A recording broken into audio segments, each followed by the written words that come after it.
joyeux, bénissons le Seigneur. Chantons et célébrons ses louanges. Adorons avec foi le Sauveur. Nous joignons aux célestes phalanges. Gloire à Dieu, gloire à Dieu. Que ce chant retentisse en tout lieu. Gloire à Dieu, gloire à Dieu. Que ce chant retentisse en tout lieu. Que dans son incomparable amour, du ciel envoya son Fils unique, et la terre et les cieux dans ce jour s'unissent pour chanter ce cantique. Gloire à Dieu, gloire à Dieu. Que ce chant retentisse en tout lieu. Gloire à Dieu, gloire à Dieu. Que ce chant retentisse en tout lieu. Le châtiment qui produit la paix, Jésus-Christ l'a subi pour mon âme.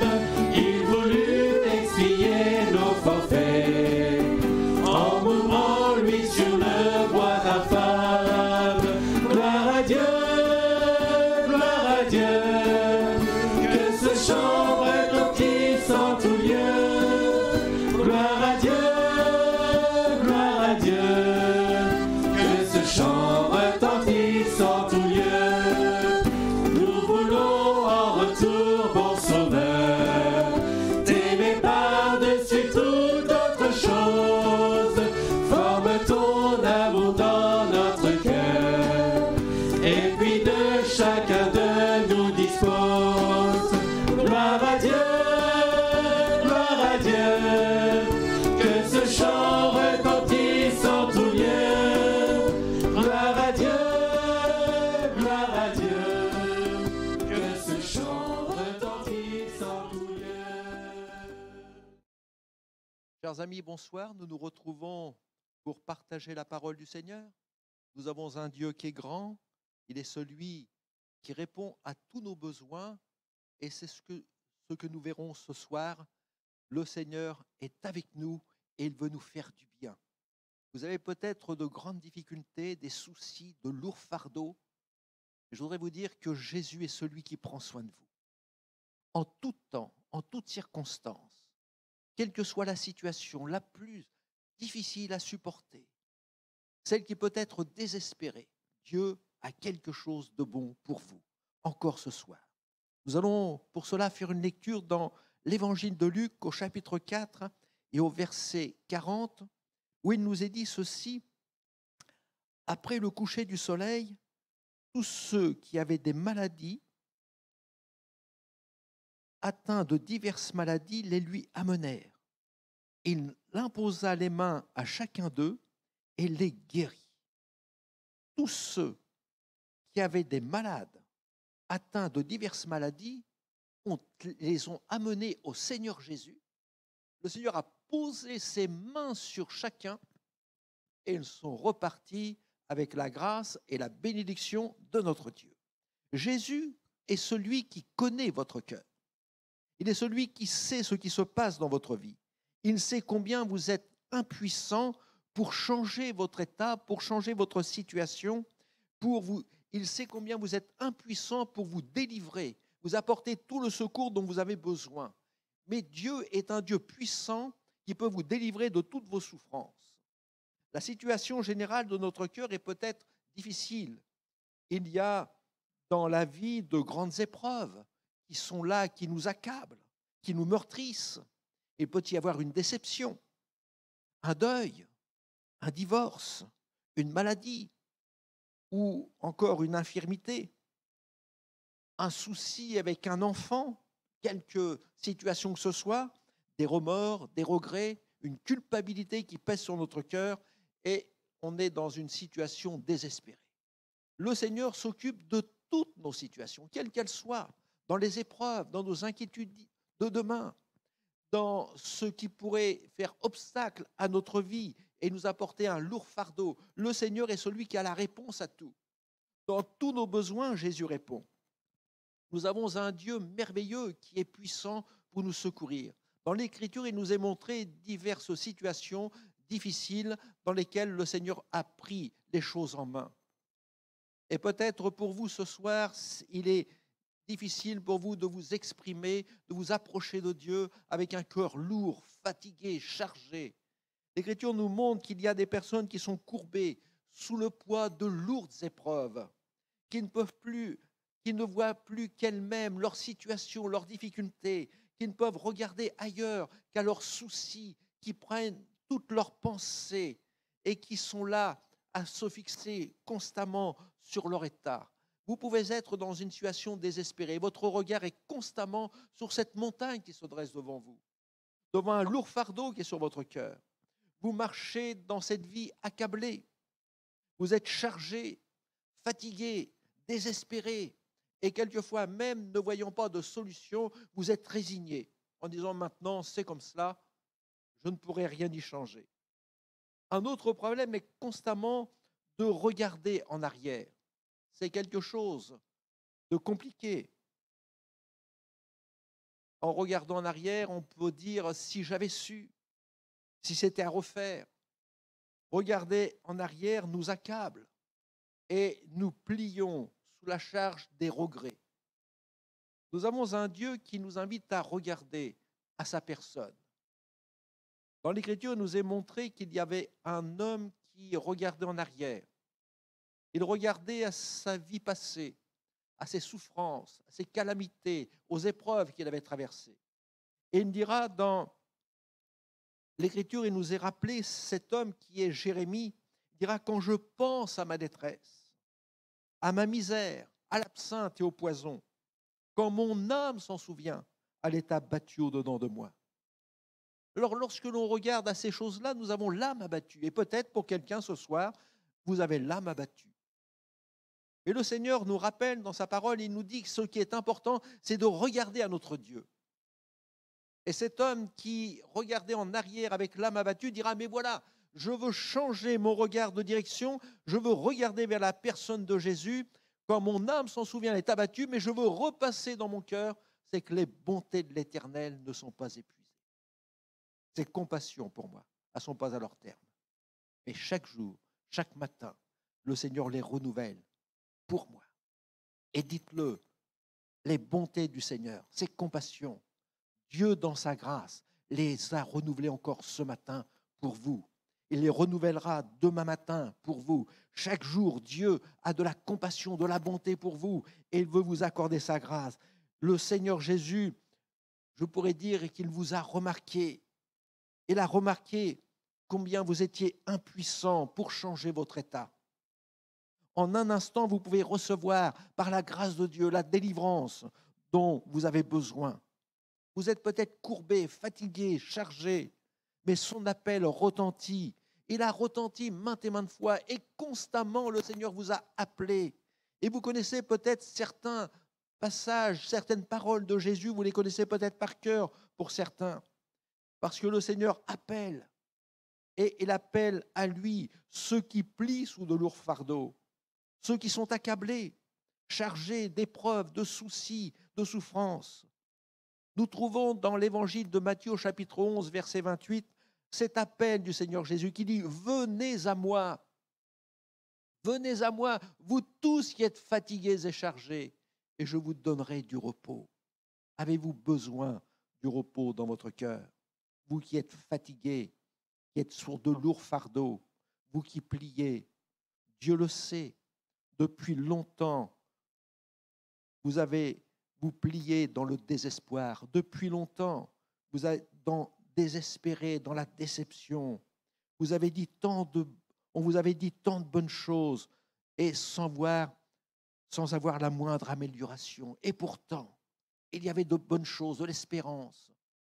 On vous a promis certaines choses et vous n'avez pas vu d'amélioration de votre situation. Il y a dans l'Écriture une femme qui était malade depuis de longues années. Et il nous est dit, elle avait beaucoup souffert entre les mains de plusieurs médecins. Elle avait dépensé tout son bien, tout ce qu'elle possédait. Elle n'avait éprouvé aucun soulagement. Et pourtant, on avait pu lui dire, va voir telle personne, ça ira mieux. Va voir un autre et tu trouveras une solution.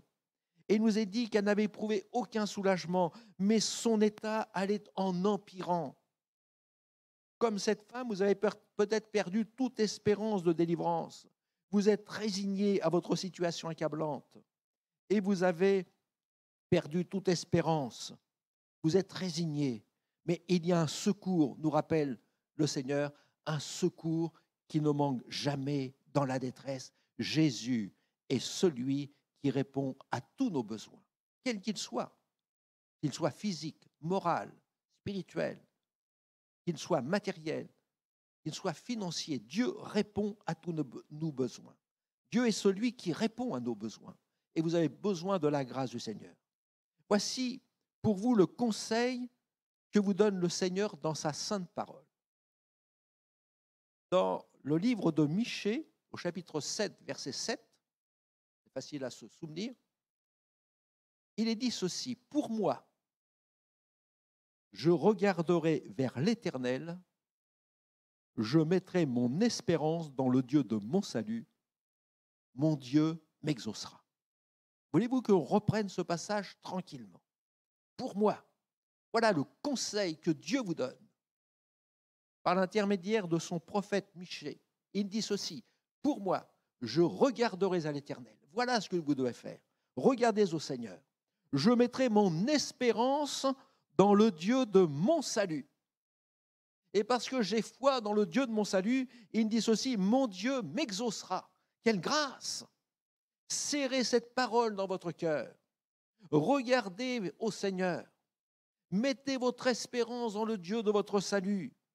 Implorez le Seigneur, faites-lui connaître tous vos besoins par des prières et des supplications.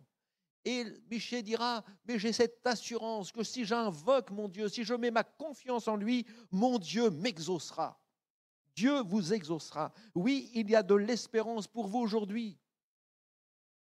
Dans le psaume 37, verset 5, il nous est dit, mais recommande ton sort à l'Éternel, mets en lui ta confiance et il agira. Aie foi dans le Dieu merveilleux. Dieu est tout-puissant pour vous guérir, pour vous secourir, pour répondre à vos besoins.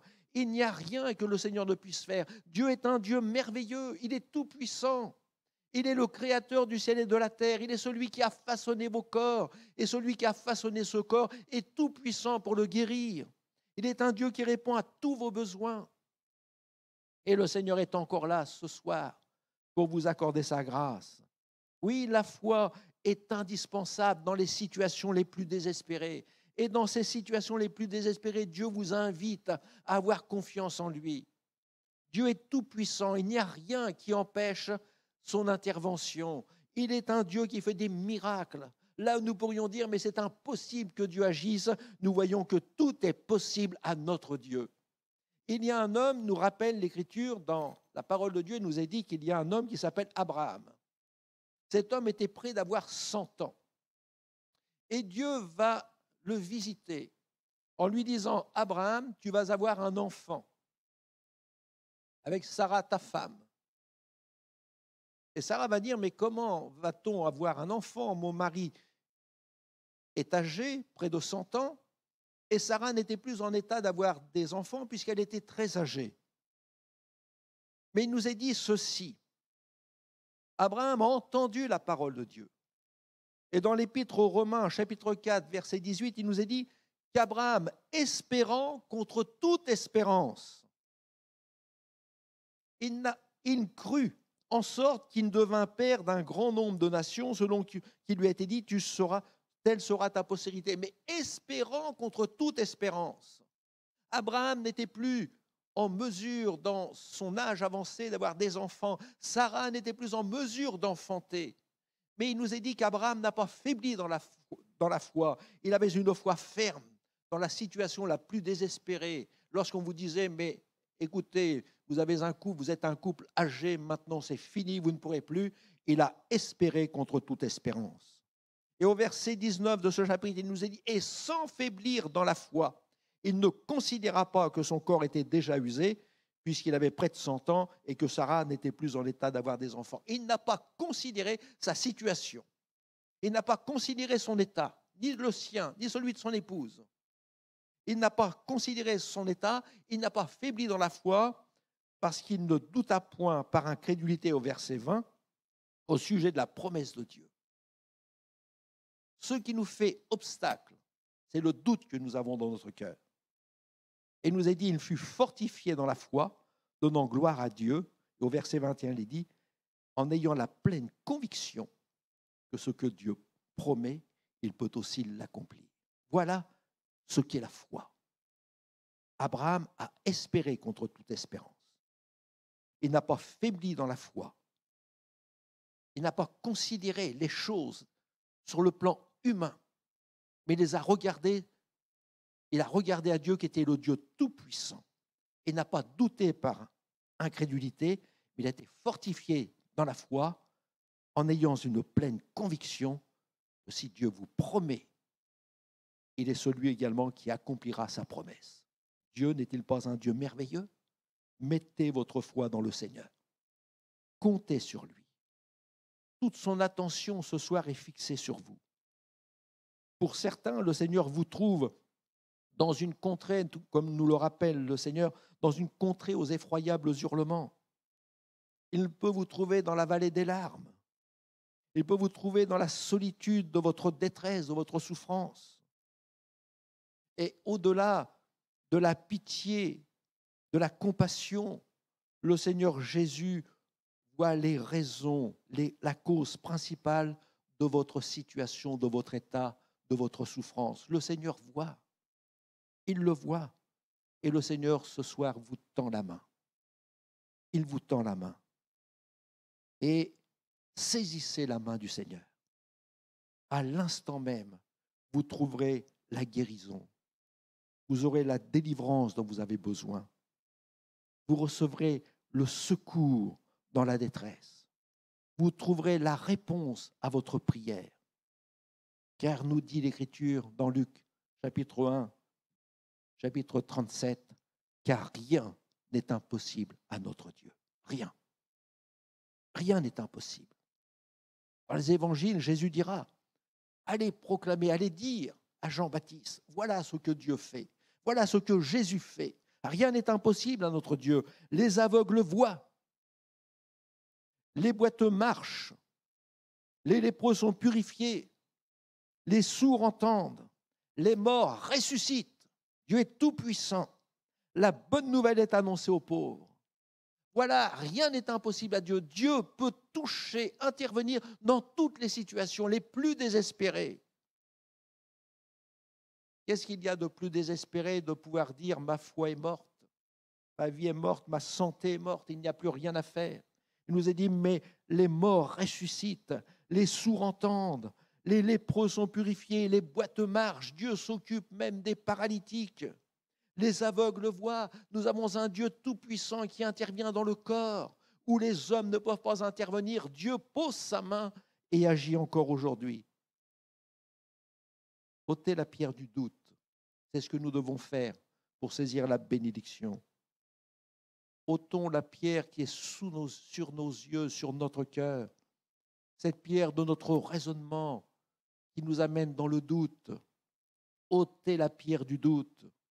Ôtez la pierre de votre incrédulité et approchez-vous du trône de la grâce afin d'être secourus dans tous vos besoins.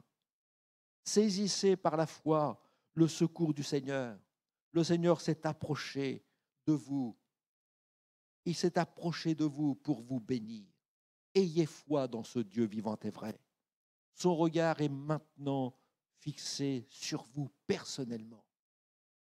Il s'adresse à vous personnellement. Sa parole s'adresse uniquement à vous. C'est à vous personnellement que Dieu parle. N'est-il pas un Dieu merveilleux? Le Seigneur vous cherche. Il vous appelle. Le Seigneur tend ses bras vers vous pour vous recevoir. Souvenez-vous que par son sacrifice, nous recevons le pardon de nos péchés. Dans les meurtrissures de Jésus, je reçois la guérison. Dans son amour infini, Jésus guérit mon cœur brisé. Mais n'avons-nous pas un Dieu merveilleux qui est capable de guérir la peine qu'il y a sur votre cœur, les blessures de votre cœur. Jésus est celui qui guérit le cœur brisé. Par sa toute-puissance, le Seigneur brise les chaînes. Il délivre les esclaves du péché, ceux qui sont pris dans des passions, dans des vices. Jésus est le seul qui puisse vous libérer de vos chaînes. Dieu est un Dieu merveilleux. Il est avec vous dans la détresse. Il se tient près de vous. Jésus est celui qui relève celui qui est tombé. Le Seigneur vient à notre secours dans toutes les situations. Et le Seigneur Jésus, je peux le dire, est à la réponse à tous nos besoins. Dieu répond à tous nos besoins. Dieu est pour nous, nous rappelle l'Écriture, un refuge, un appui, un secours qui ne manque jamais dans la détresse. Le Seigneur Jésus est silencieux. Il n'est pas celui qui fera beaucoup de bruit, beaucoup d'éclat, mais il vous appelle. Il vous parle avec tant de tendresse, d'amour, de bonté. Le Seigneur est près de vous. Il vous regarde, silencieux. Il observe chacun. Les regards du Seigneur, nous rappelle l'Écriture, est sur tous les fils de l'homme. Son cœur est touché. Et nous le voyons dans les évangiles. Nous voyons le Seigneur Jésus avec un cœur touché, ému de compassion devant des personnes qui sont dans la détresse. Il a le cœur touché devant la veuve de Naïn qui met son fils en terre. Il est ému de compassion devant une grande foule qui est là devant lui. Et il dira qu'il a comme des brebis qui n'ont pas de berger. Il est ému de compassion en voyant la route que nous empruntons et les malheurs qui sont sur notre chemin si nous ne changeons pas de direction. Et Jésus pleurait sur Jérusalem en disant, si tu connaissais le temps où tu as été visité. Et le Seigneur pleure sur nous, sur ceux qui refusent d'écouter sa voix et de se tourner vers lui. Le Seigneur est ému de compassion. Et le Seigneur a son regard profond sur votre vie. Il regarde au fond de votre cœur. Et au-delà de la pitié, de la compassion, Jésus voit ce qui est l'objet de votre détresse. Le Seigneur Jésus vous a remarqué. Son regard est sur vous. Toute son attention est fixée sur vous. Parce que rien n'est caché au regard du Seigneur. Dans le psaume 10, au verset 14, nous lisons ceci. Tu regardes cependant, car tu vois la peine et la souffrance. Tu regardes cependant, car tu vois la peine et la souffrance. Le Seigneur voit votre peine et votre souffrance. Pour quelle raison regarde-t-il ? Pour prendre en main leur cause. C'est à toi que s'abandonne le malheureux, c'est toi qui viens en aide à l'orphelin. Regardez cette parole du Seigneur. Il n'est pas celui qui est aux aguets pour dire, regarde, toi, si tu m'avais écouté, telle chose ne serait pas arrivée. Il n'est pas celui qui regarde par curiosité. Mais le regard du Seigneur est posé sur vous parce qu'il veut vous secourir et vous bénir. Il est un secours qui ne manque jamais dans la détresse. Et il nous est rappelé le regard tu regardes cependant car tu vois la peine et la souffrance. Pour prendre en main leur cause. Voilà ce que Christ veut faire. Il veut prendre en main votre cause. Abandonnez-vous entre les mains du Seigneur. C'est lui qui viendra en votre aide, qui viendra à votre secours. Il est votre aide en toutes circonstances. Ayez foi en Dieu, parce que je suis convaincu qu'il y a mieux pour vous. Le cœur du Seigneur est ému de compassion pour vous. Pour vous qui passez dans le désert de la vie, vous qui êtes dans la souffrance, vous qui pliez sous les épreuves, vous qui êtes désespérés, les mains du Seigneur Jésus qui ont maintes et maintes fois béni, le Seigneur veut les poser sur vous, veut poser ses mains sur vous. Il veut à nouveau les poser sur celui qui est désespéré. Et le Seigneur nous rappelle dans ce passage que nous avons vu, il y avait beaucoup de situations qui étaient difficiles. Nous avons vu qu'une grande foule était venue, des malades de différentes façons étaient là devant le Seigneur. On lui a amené des malades qu'il a guéris. Il leur a imposé les mains à chacun d'eux et les guérit. Qu'ils soient aveugles, qu'ils soient infirmes, qu'ils soient boiteux, qu'ils soient lépreux, qu'ils soient possédés, qu'ils soient dans des liens, pris dans des liens même spirituels. Le Seigneur est celui qui libère. Ses mains se sont posées et Jésus a béni, guéri, délivré tous les désespérés. Et ils ont été immédiatement secourus. Cependant, le Seigneur vous voit. Il vous voit ce soir. Il vous voit tel que vous êtes. Il vous connaît. Et le Seigneur veut vous rappeler que vous êtes aimé de Dieu et qu'il veut agir parce qu'il vous aime. Et le Seigneur nous rappelle dans sa parole ce qu'il désire, c'est que vous puissiez vous abandonner entre ses mains. Oui, le secours nous vient de l'Éternel qui a créé les cieux et la terre. Dieu est un Dieu tout-puissant pour vous bénir. Il est celui qui regarde. Il vous regarde, il voit votre peine, il voit votre souffrance, il voit votre maladie, mais il vous regarde dans le but de prendre en main votre cause et pour vous secourir. Il vous regarde dans le but que vous puissiez ce soir vous abandonner entre ses mains et recevoir la bénédiction dont vous avez besoin. Il vous regarde et il s'approche de vous en parlant à votre cœur, en vous invitant à vous abandonner entre ses mains et de saisir la délivrance dont vous avez besoin. Faites connaître à Dieu tous vos besoins, par des prières, par des supplications. Et la paix de Dieu va remplir votre cœur. Jésus est là. Il veut poser ses mains sur vous et vous guérir, non pas demain, mais aujourd'hui. C'est aujourd'hui le jour de la grâce. C'est aujourd'hui le temps de la grâce. Et saisissez la main du Seigneur et Dieu vous bénira. Qu'à son nom soit toute la gloire. Amen. On va prier le Seigneur, demander que Dieu vous accorde ses bienfaits. Seigneur notre Père, c'est devant toi que nous sommes. Et c'est toi qui as la solution à toutes choses. Seigneur, si nous regardons aux choses qui nous enveloppent, aux difficultés, aux épreuves qui sont là, avec notre capacité humaine, nous sommes les plus désespérés. Mais toi, Seigneur, tu n'es pas un homme, tu es Dieu. Tu es le Dieu créateur, tu es le Dieu tout-puissant. Tu es celui qui a tout entre tes mains. Tu as la toute-puissance, Seigneur, pour ôter les montagnes qui se dressent devant nous. Tu as la toute-puissance pour relever celui qui est courbé.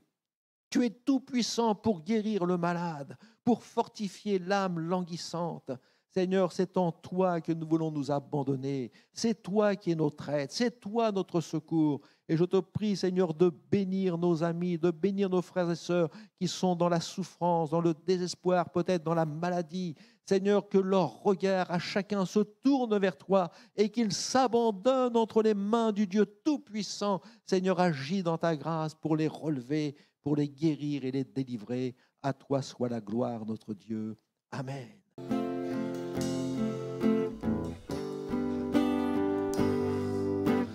Dans ce lieu saint, je viens te contempler et te magnifier. Dans ce lieu saint, mes pensées sont vers toi, je n'adore que toi.